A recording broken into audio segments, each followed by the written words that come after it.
Hey everybody, welcome back. It's Dylan with In the Wild, and today I'm out here in Kansas City, and it is amazing outside. Even though it's in the 40s, I'm ready to go hit a swimming pool. Hey, it's the first time it's been in the 40s in like 6 weeks. And I'm here with the man, the myth, the small tire legend, probably your local street racer's nightmare, really. You've been tearing it up now for as long as I've been around. That I got on the game in 2018, I think. We've been racing the car for 22 years. Oh, God dang. Almost as long as me. And I'm here with Ryan Mitchell, the Firebird. Thanks for having me out to your shop. Absolutely. Thanks for getting on this podcast and kicking some bullshit with me for a couple minutes. Yeah. So 22 years you've been racing the same car. Yeah. I mean, it hasn't always been fast. And for those that don't know, it's a third-gen Firebirds back here. It's kind of torn down right now. Supposed to be leaving for a race tomorrow, so why not? So got a bunch of work to do. It started off as like a V6 car and small block Chevy, and then LS's, probably about 4 or 5 dozen LS's, because got to learn somewhere. And then big blocks, lots of big blocks, and now we kind of play in the mostly big block world. So mostly small tire, no prep, heads up. Small tire, and then we used to do a ton of small tire street racing stuff, but we kind of cleaned up our act the last few years, so not so much of that anymore. So yeah, a lot more safety out there for people. Yeah, and you guys literally have traveled both ends of the country. Mm-hmm. You guys have been on TV. You guys have done the No Prep King, the small tire stuff. You guys did the Street Outlaws stuff. You did front side, back side, street. Is there any roll racing, right? You've roll raced this. Oh yeah. So is there any sort of rate like automobile racing, besides dirt track, that you haven't done with this? So 2 things I want to still do with the car is going to be snow racing with the car on the ice. That would be crazy. I still want to do that. And I always think about sand with paddles, but that's probably not going to happen. But I could see at some point, I think putting a set of studded tires on it for some snow or ice racing would be pretty cool. Yeah, the whole world got to see when Cletus took he had a TRX. Oh yeah, the tracks. Yep, the tracks. And then he took it out to Glamis in the sand dunes and sucked a bunch of sand in the blower. And did he kill it? Yeah, he did. Oh, I haven't seen that. Oh no. Speaking of YouTubers, you guys get to do the Cletus race. Yeah. In March. Yeah, so we're going to do the rear-wheel drive versus all-wheel drive back of the track at Bradenton Shootout for Cletus. So it's a Thursday. Beater Bomb, Joey Heichel selected us in his first couple of racers to go do this event with. So that's awesome. If we focus on back of the track, we can be extremely deadly on back of the track stuff. So we do have some stuff in the works to make that better for us. So that'll all come out here soon. Yeah, I know.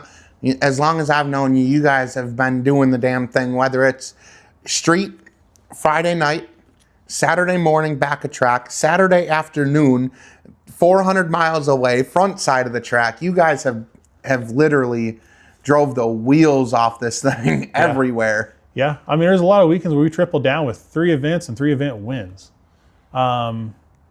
I mean, it's not uncommon. And that comes with a lot of pride. And you do everything here in-house at KC Maxx, right? Yeah, that's why the car looks so good. I'm really not great at body work. But everything else... Performance-wise, kills it.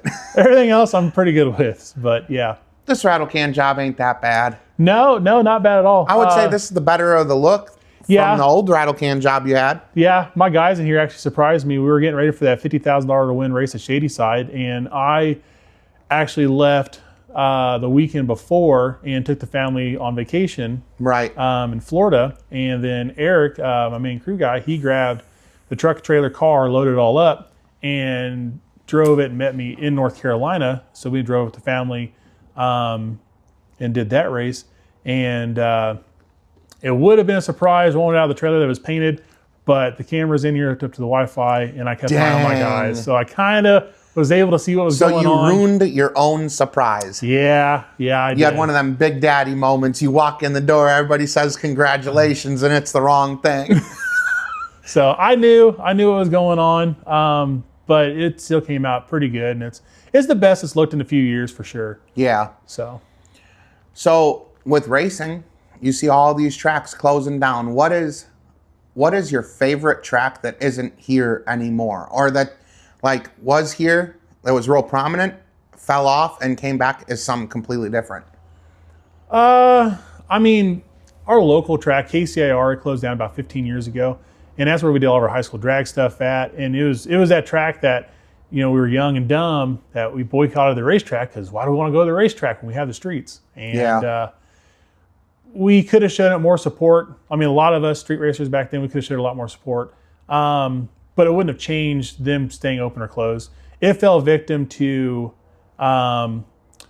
big money people building really nice houses really close to the facility and having to deal with the noise, and they ended up pulling their political agendas in order to shut that facility down.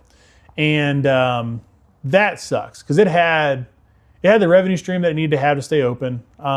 It just unfortunately lost that war because I mean it's tough to fight against million and billionaires trying to keep a facility open that's not worth $500,000. Yeah, that makes a lot of sense.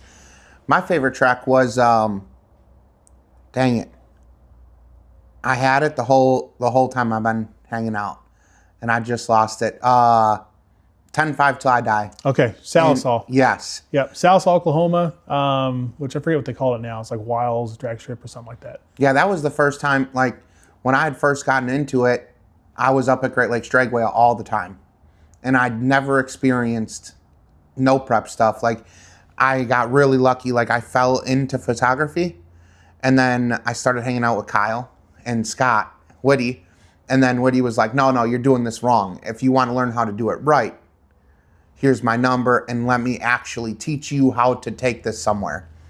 And I did my own thing for a little bit. I did Clutch Media, and then I started hanging out with Limpy, and that was the first time that I had ever stayed up for I think it was 52 hours, and it was nonstop madness. Like, everybody had come in the night before, and that was when the cops were cool. Yeah. And we went out testing all night, and you see these guys, Jeepers Creepers, blows the lid off the intake. You're running personal bests on the street. Nate would come out, and he'd be out there testing 4 or 5 different cars that he was working on or remote tuning. Because he was coming from California at the time. Yeah. So he didn't live in the Midwest. Yeah, that was before he turned into Kansas Nate. Yeah. And, rest his soul, but like, I feel like I got into racing at such an amazing time. I felt like there was a lot more camaraderie a couple years ago because everybody was going a whole second slower, but everybody was competing with each other without having to spend, the top tier money. Mm-hmm. And I can't thank, you guys. You and Megan have always been super good with me, putting me out there and really showing me the love. And, Limpy, hanging out with him, doing the whole 660 thing. I've gotten to meet so many people and do so many cool things. Like, I remember there was this guy, he called me the night before, I think it was like a Thursday night, and he's like, hey man, where you at? We're filming Street Outlaw Chicago, tomorrow afternoon. Yeah. And I was like, yeah, man, I'm all the way out here in North Carolina. And you're like, man, if you can make it by 1 o'clock, you can come with. And I was like, all right, I guess I will. Didn't I sneak you in on a set? Yeah, and then I got to sit in the front seat of the Firebird because I missed. They were supposed to cut off the COVID testing at 1 p.m. And then you called me at 11 and you're like, hey, where are you? I was like, I just got in my personal car and I'm headed back your way because you guys were in Chicago. And so I missed the COVID testing and they weren't going to let me crew for you. And so we had to sneak me in the Firebird. And that was fun. But you've gotten to race the Street Outlaws thing a couple times now. Yeah. And so this is kind of for everybody at home that thinks that this is all off-road oriented. I had kind of a secret agenda here. I don't know if you know, but Discovery and Pilgrim are now filming an off-road TV show. Oh, really? Yeah, it's called Mud Madness. Huh. Okay. And they just got done wrapping up season 2 with it, and now they're on nobody knows if they're going to do a season 3 yet. Okay. But what would, in your experience, like, how much fun Did you have a lot of fun doing Discovery, or was it more or less like when we would do a 32 car shootout with Chris, it'd be done in 4 hours. I can attest to this. 8 car, half of a round will take 16 hours with Discovery. And that was the only thing that I really wasn't like a big, huge fan of. So Discovery, okay. In Chicago, that was a 405 show deal, which was like a little mini cache shootout. So there was 16 cars, elimination round, and a lot of bickering on, because there was a mix of small tire, big tire cars that night. So there was a lot of filming done just of the negotiations on how we were going to do this race. So it took 2 nights to film that. And the way that they have to film that race is, I mean, you try to film it somewhat in order, and you got to do your pre-racer interview, and then you can send the cars up. People have to get in the spot. You do the race, and then you do your post-race interview, and then depending on how many film crews are on site, you have to get the next group filmed. The pre-race interview, stuff like that. Normally that goes pretty quick. Yeah. And then the post-race stuff. So just trying to work all of that, it's really easy to eat up 45 minutes between a pass. Yeah.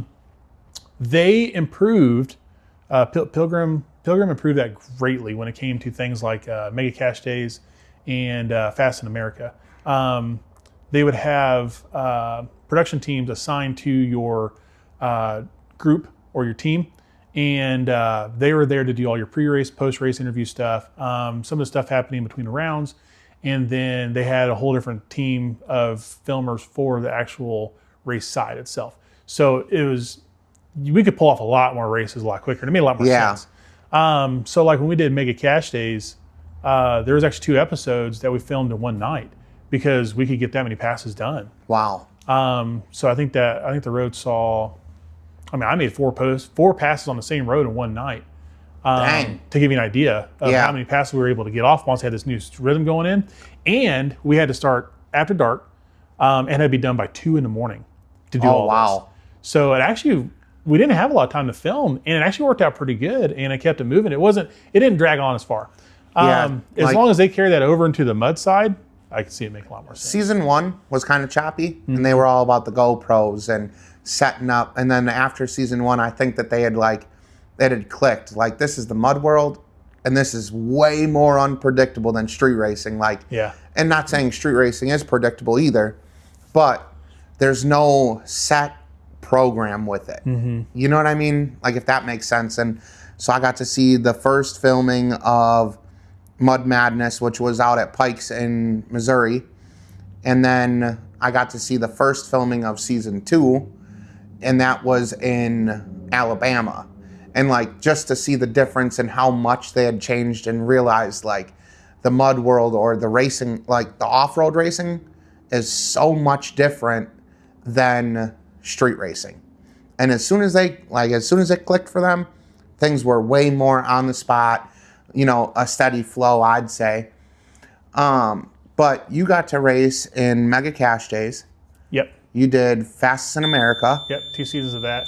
And then you did, what was that other one? Race Night in America.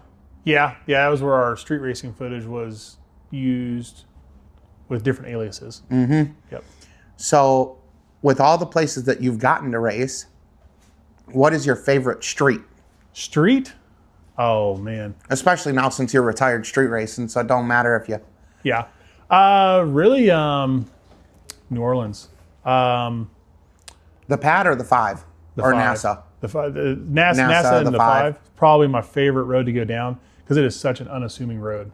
And shout out BJ and them, like, they throw the wildest party. Oh, my gosh. And, years ago, we could go down there and we'd get races off without really a big problem. Just your standard cherries and berries issues, but nothing too overwhelming, like nothing too risky. We went and raced at the 5, and they had to shut it down because of the night that we raced there. But how fast we were going with no rubber on the surface, and just how much power it would take. I mean, we needed more time at the racetrack to know how to go fast to go on that road than we did taking our street racing heritage of like, at that point, I had probably 4 or 5 years under my belt of really being serious about small tire street racing. And it was just everything we could do to go fast. And like, we had sensors on the car failing that would help us with traction control, stuff like that. And I was like, we don't even need it. We don't even care. And we just kept putting more power in it. It just kept going faster. And it was insane. It was a lot of fun. That was cool. That was a good road. Now, if we could talk permitted roads, I mean, you got H-Town. Oh yeah, H-Town. Hartshorn is awesome. I only made it out there one time, and Mike, man, he put on a hell of a show. Oh yeah. I remember it was the middle of summer, and that was my first time in Oklahoma during the, okay, so I did Hot 10.5 till I die. That was my first ever, that popped my cherry. But luckily, doing photography, I was standing under the tree, so I had shade. And I didn't really know what people meant when they said the Oklahoma, Texas heat.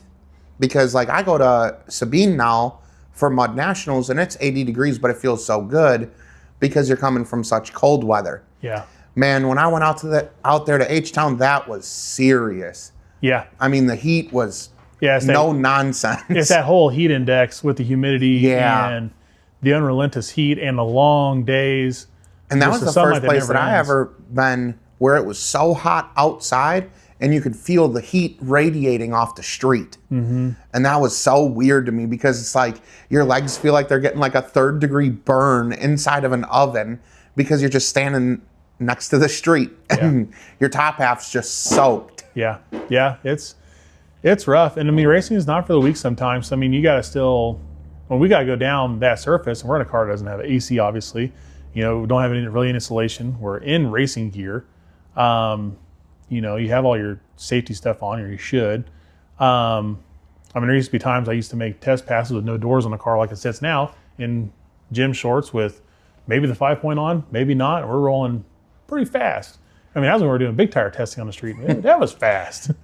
And I'd just be out there having a good time. But man, 20s. The days of old at this point, huh? Yeah. So, there's a lot of great streets. We had up here, we had what a lot of people call the Wall. There was a building next to it that was so long, it was like a 1/4 mile long building. We only raced 8th mile. You should only race 8th mile on that road. Slow cars could race 1/4, but 8th would take about everything you could do to make a pass and stop. And that was a great road that got ruined by the city. They cut divots in it and stuff. When we actually petitioned to get a Street Outlaws filming there, as soon as that the permit was sought after with the city, they came out there and cut the road up. Wow. So there's many different ways they can ruin it. Like down in Texas, they did those little weird cone things. Yeah, you can do the glue. You can do the glue on reflectors, make it really tough. Then you got the classic speed bumps. Yeah, which can unbolt really easy. Then they cut divots in the road, or they pour those big old speed humps. Yeah. Those are reckless. Yeah. The cutting the divots is the easiest thing for the city to do, I feel. My guilty pleasure, especially since I drive so much, is I'll get on reels and I'll search in the reels speed hump, a collaboration or whatever, and you see these people just ramping these things. But so you've gotten to work with a couple YouTubers like Weston Chaplin. You're going to get to work with Cletus. Is there anybody else that does YouTube, out of the racing scene, that does more entertainment content? Have you gotten to work with anybody else, or not really? No. Chaplin, I mean, that's all just trying to get some of his LS combinations to run. Yeah. Because he does all them burnout wars and all the high RPM stuff. Yeah. Cletus, we haven't ever worked with before, but we'll get to work with him in a few months. I don't know how much of that we'll be able to do. As far as working with, we'll be there pretty much to perform and perform well. Yeah. And then we'll film some stuff for our own channel. So what got you and the boss into YouTube? Because you guys have a very, first off, you're a talker. I'll say that. You give out so much information. I don't race. Never have ever. And I think that if I spent 20 minutes in front of a computer and about 6 days on YouTube watching and listening, you give out so much free game. And like, you give out like something like that you would consider like a secret hack, you know, like when you start talking, it's like you just get vomit of the mouth and you just start giving like a lot of local guys to us. They're like, oh yeah, I watched Ryan's YouTube channel the other day. I tried this and I tried that and boom, I can go down the road straight. Or it went, 2/10 quicker. And to me, that feels like steps you learn in kindergarten, not what you would learn in high school. So like there's a lot of other knowledge and other things that I can use and I do and stuff like that I don't talk about. Yeah. So what got you all doing the YouTube thing? Was it like Money to travel. money to travel? Yep. So every weekend for us to go racing is about $2,500 for your average 8 to 10 hour drive. That's usually your 2-3 days, and that doesn't account for money lost to shop that I could be here working. Yeah.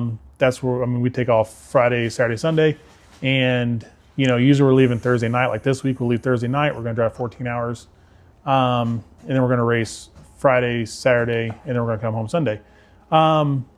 So the YouTube side helps with a little bit of that expense.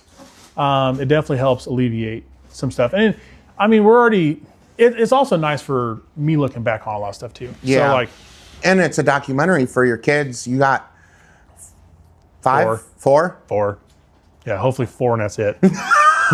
No daughters, all boys. All boys. Yeah. So they get to look back and they get to say, wow, like my mom and dad, because you hear these glory stories. I mean, you sit around with some old timers at a truck stop for 10 minutes and you'll hear about, I drove more miles backwards than I did forward. Yeah. And so like for me, the idea behind it was, number one, I've spent so many years behind the camera that I think that I started to lose touch of, how to sit down with somebody and have a conversation.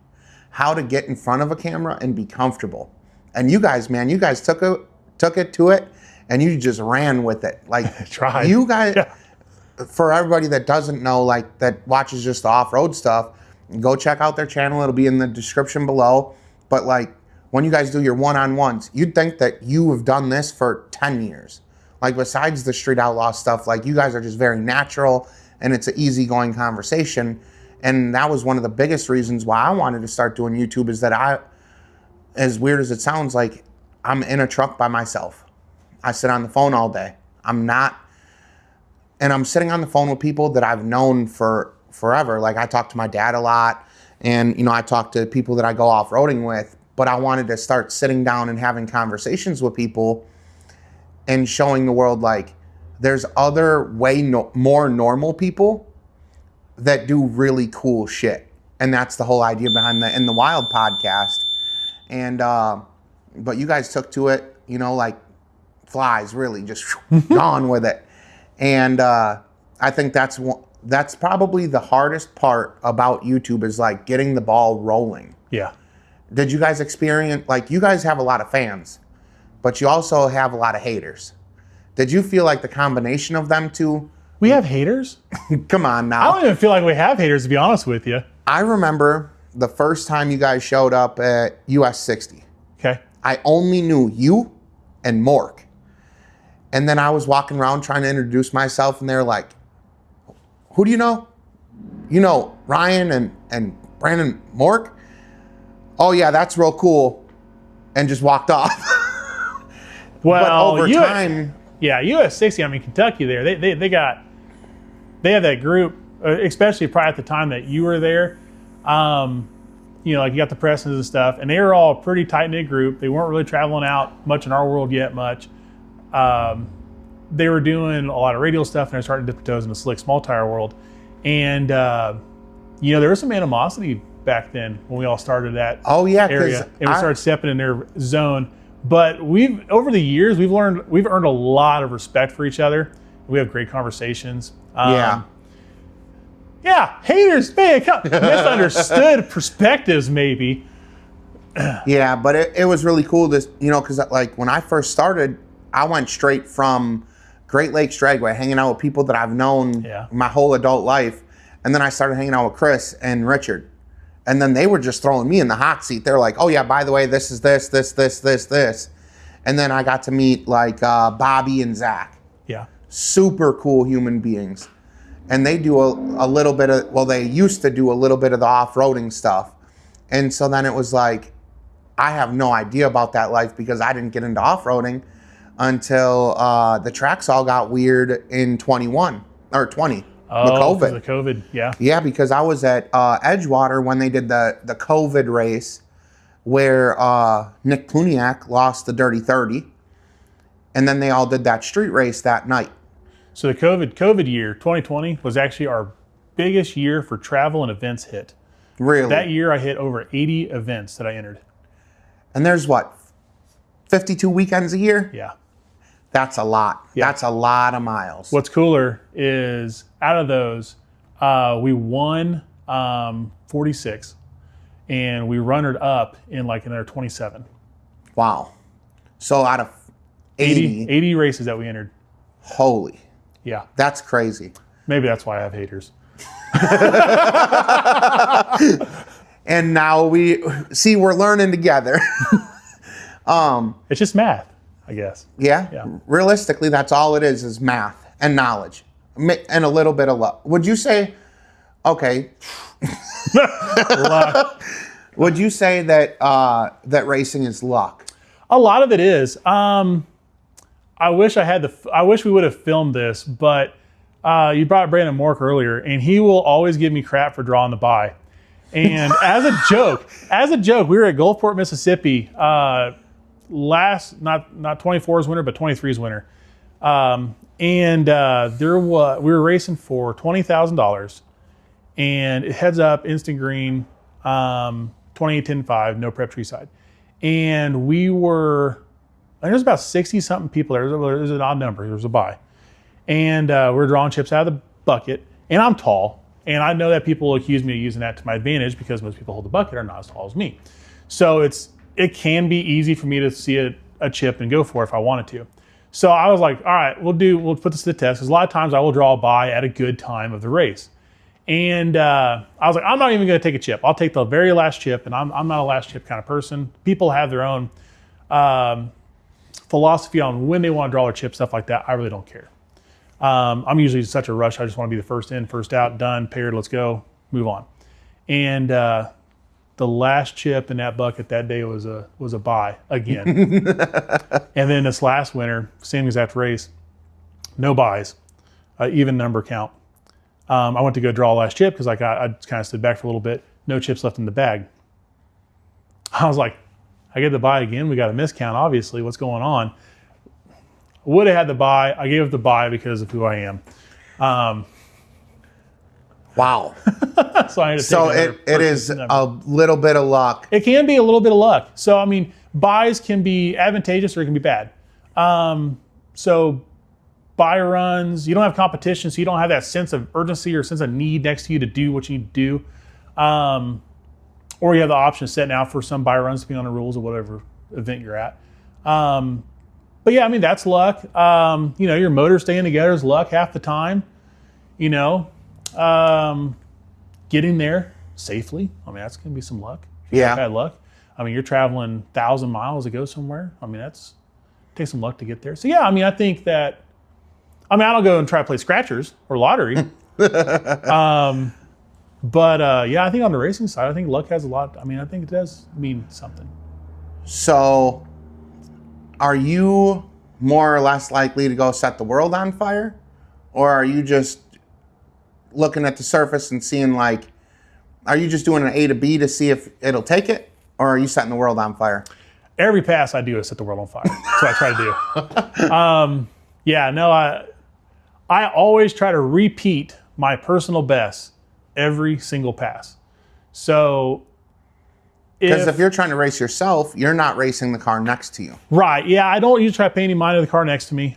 That's just going to determine if we get to the point where I'm going to try to exceed my PB on something like that. But the way we tune the car and everything else, I've got it set up to where it's very, very, very adaptable. And it's going to do that based on what the surface is trying to do to me. what the tire life is like. I mean, a lot of variables. It's going to self-adapt and be able to get itself down through there. And after the first pass, we do look at the log and stuff like that. We'll make improvements. And like I tell a lot of people, if we're going to race, and I'm very humble, and some of this is not going to sound very humble, but if we're going to race, you do not want me off the trailer. You really don't want me on second round, because that's going to be my fastest pass. It's going to be my second round pass. After that, I screw it all up. After second round, there's blood in the water. After that, you just start fat fingering it. No, and you're like, usually, lately I've been getting good about after second round, if it makes a number and it's better than first round and it looks good, and I feel that it's confident enough to win the event, I will shut the laptop and I will put it away and I'll stop looking at it.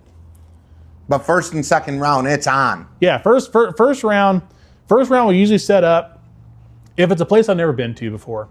For what we do, we're looking at a surface. We're looking at for bumps, porosity in the surface, rubber adhesion, or just how much rubber is on the surface in general. And depending on just a picture, if I can see a picture, or if I can see somebody's pass from that surface a year ago, I can approximate what the tune's going to take. And our usually off the trailer pass is enough to beat what we need to do. So are you a call out guy, like a first round, let's Nope. get it? No, Eric won't let me. Nope, he says we always need to take the draw. We don't need to take the risk. Yeah, I mean, we usually don't. I don't mind, because I like having. I hope that they are somebody that doesn't like me. I really don't find those people. So I'm really so shocked that you said that. I mean, there's maybe like 5 in the world is all I can think of. Okay, and if I have a target or a person to go after, I love it. Because Really? it's so rare for me. But yeah, if there's somebody out there that, they're so cocky and extremely confident in taking me out, and specifically a target on me, let me know in advance. Let me call some people. Let me get some money. Let's start Let stacking me phone it. a friend. Let's go. Let's do it. Let's go off the trailer. I don't care. So- I don't care if we go to. There's some places. There's some people that are so confident in their game to race, but they're small pond people.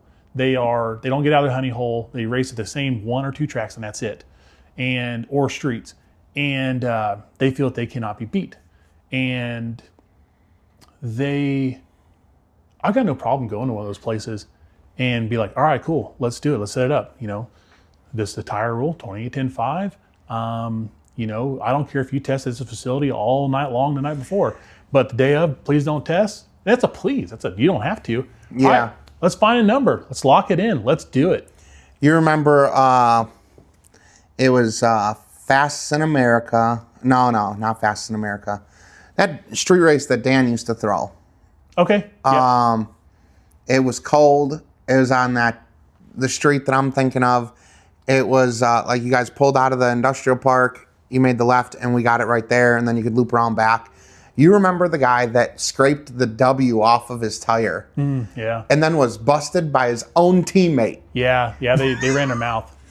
They sure ran their did. mouth, They yeah. ratted him out so fast. Yeah. That between that and then I got a text saying, hey, that guy's got a W on it. Because in our part of the world of racing, when you get out in the southeast, a W tire is usually allowed, 28-10-5W, and that tire does have a distinct advantage. In the Midwest here, years ago, the most average small tire rule was 29.5, 10.5 non-W, and that included the non-W for the 28-10-5. Granted, a lot of people argue, and I am in agreement that if you can run a 29.5, 10.5 non-W, you should be able to run a 28W.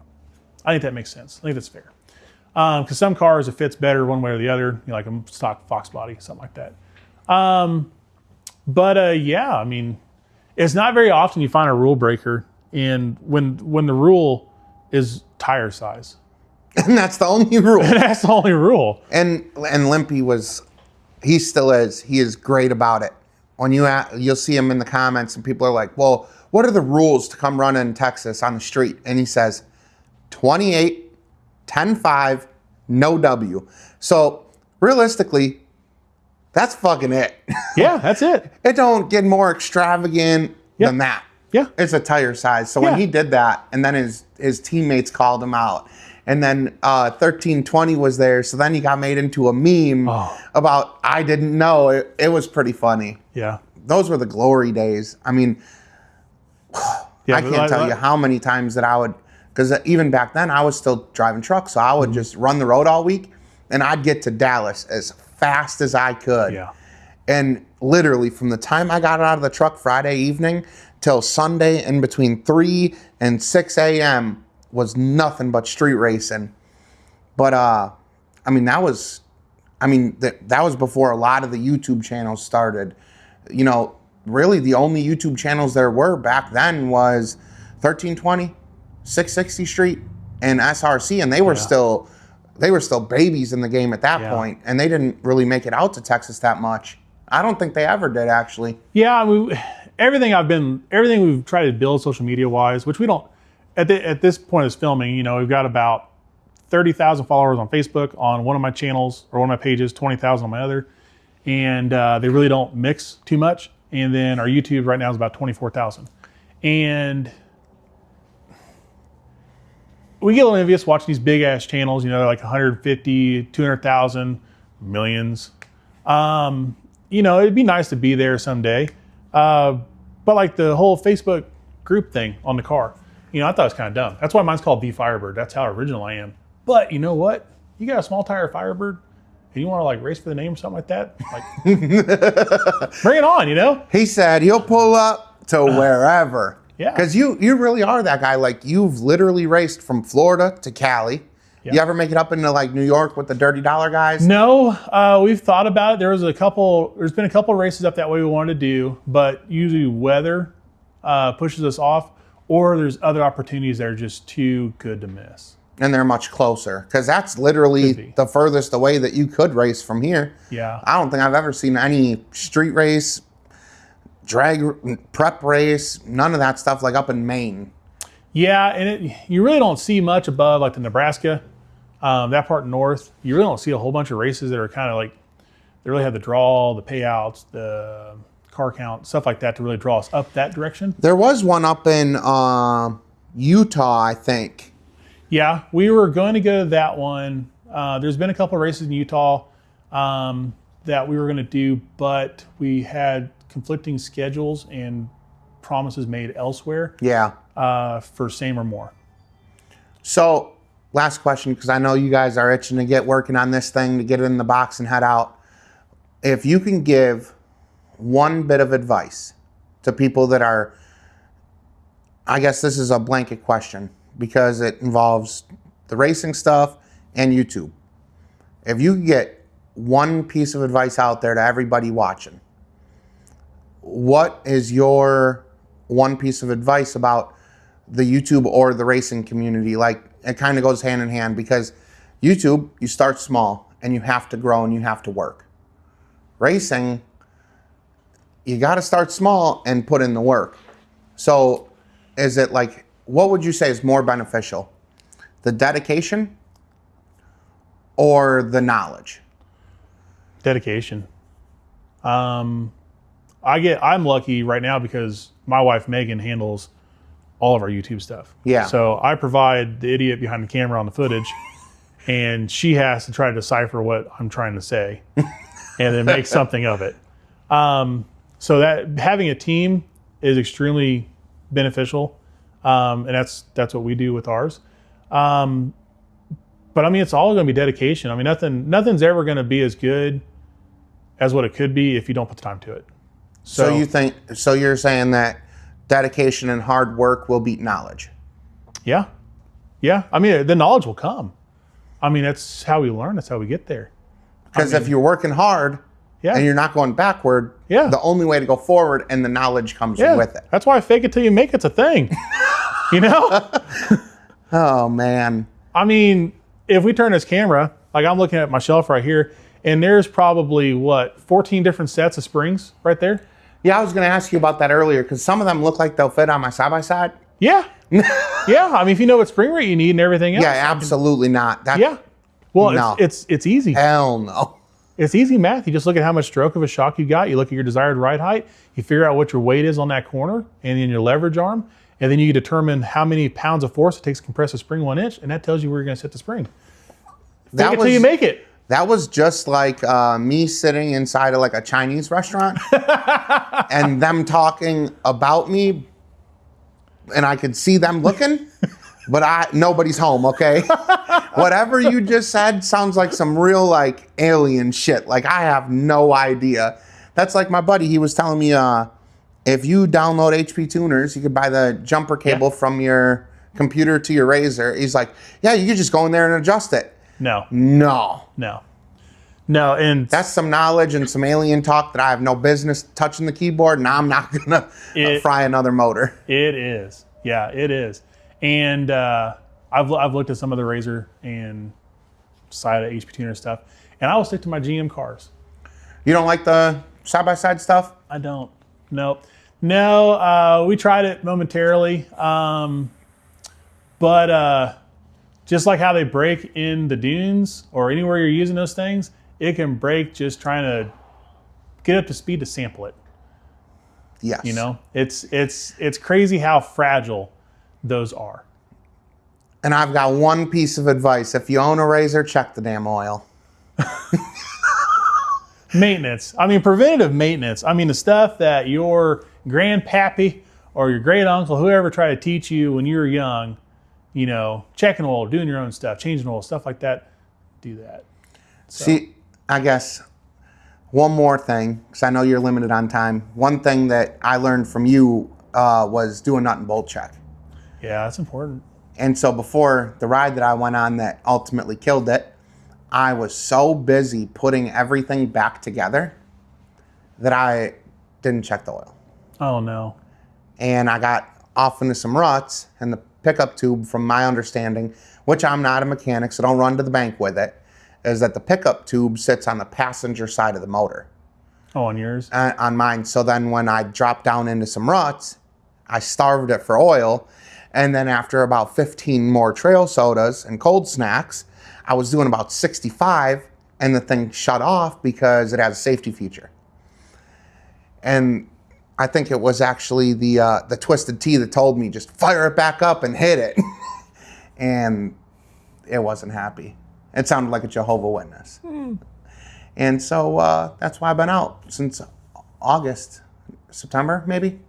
Popped the motor, and then, as you know, with kids, you pop a motor that late in the season, and it's tough. I just couldn't justify it. I didn't want to spend the money. My old lady turned 30 this year, so we went out and had an absolute banger of a time in Nashville. Yeah. And Nashville's not cheap. No. At all. Like, it hurts my pockets just thinking about the time I had in It's not Nashville. cheap to go anywhere. No. Sure isn't. I mean, I try to run off to Destin, Florida a couple times a year, and I mean, it's pricey. You guys do like a family trip down there? Ideally, we'll do a husband-wife trip only, and then we'll do a kids-included trip. I went down there with Happy the year that I moved down to Kentucky, and we did the Crab Island thing. That was cool. We've never done the Crab Island thing. We've actually hit we'll swim off the beaches some, right out in front of the hotel. But we've gone fishing out there once, and that was okay. It was good. It was not as good as the Keys. Keys, if you're into fishing, Keys for me has been where it's at. So is that like another hobby? Like, obviously, the race car consumes so much of your time. No, if you have time to do family and a hobby, you're lucky. You know, and if it wasn't for my wife, I mean, the car thing would be so hard. Yeah, that's where me and Stephanie are at with the Razor, is that literally it takes so much time. Mm-hmm. And with me being on the road, you know, and on the road is the same thing as being in the shop. You're here. Yesterday I hit you up. I was like, oh, you know, what time do you roll in? And you're like 6:45. I said, fuck no.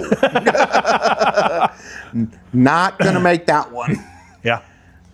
Yeah, life work balance is so hard to find, and I think, like, especially for the younger folks that watch, it's like, if you can find somebody that will deal with the hobby, that is more of a lifestyle, hobby, full-time job, money spending toy, you got to hold on, because I don't feel like there's many of them out there. Yeah, I mean, there's times where I wish my hobby was, running.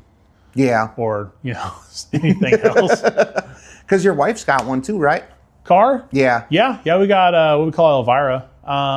It's another third-gen Firebird, and it's supposed to be like our true street / if we ever want to do like drag and drive type events kind of car. So, I mean, it's LS.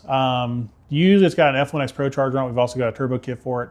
And 4L80 overdrive, has heat, cooling, or heat and AC in the cabin, and cruise controls. I mean, it's got all the modern amenities, but it also makes anywhere between 1,000 and 1,200 horsepower, depending on what combination we got in it for right now. And it's a lot of fun when it's not broke, but I don't dedicate my time to it as much as we do the race car. I don't make as many sacrifices for it. And it'll always have something stupid go wrong. And we're trying to make a lot of power with parts that you don't normally pick in a first round draft. Like, we want to do, a big block with a 400 behind it and a gear vendors, it's probably a lot more reliable. But, we try to take things that have a limit, and then we try to double or triple that limit. And then you want to treat it as aggressively as I do. And I keep getting told it's because you treat it like your 3,000 horsepower race car. And I'm like, no, I don't. I'm actually very soft with this. But it comes back down to time and dedication on it. So, this car here, if when we sling a rod out of it or something dumb, then we take out the block, take out the crank, take out the piston, take out a camshaft, take out head and valves. 72 hours is our average time that we've had it replaced or repaired. That's like, if you have an average time, that means it's been more than a once. It happens. So, yeah, stuff happens. But I mean, that's that sacrifice and that dedication to make it happen. That's it wouldn't be the first time we've sent Eric to drive 8 to 10 hours across the country to pick up a set of pistons, or to chase a UPS truck down, because the UPS says there's going to be 2 more days to get pistons or something. We're at their facility in Springfield trying to get parts right then. It just depends on how far you're willing to go on a lot of stuff. Yeah, that's crazy. 72 hours is the average. That means you've had a oopsies more than once, huh? Yeah. Yeah, stuff happens. Stuff breaks. Yeah, especially when you get to that level. Yeah. I feel like, it was crazy watching Bobby and Zach track down a lid for their intake. Oh, yeah. And now I can only imagine, To me, it's like, that's easy. We're in Dallas at the time. Yeah. There's a Summit hub in Dallas. Yep. You just can't get that night. They were panicking. They were like, we don't know if we're going to be able to race tomorrow. Oh, yeah. And you're talking about, complete catastrophic failure. Yeah. To fixed in 72 hours. Yeah. Well, I appreciate you giving us a place to shoot this podcast. Yep. And coming on. And link in the description below for all the Firebird merch, his YouTube channel, Facebook page, and your shop page too. Yeah. Check us out. We do a lot of cool stuff. Sometimes I'm rambling. Sometimes I'm not. Sometimes it's just racing really cool, fast stuff. So all over. Yeah. All right. Well, thank you, and thanks for having me. All right. We'll see you.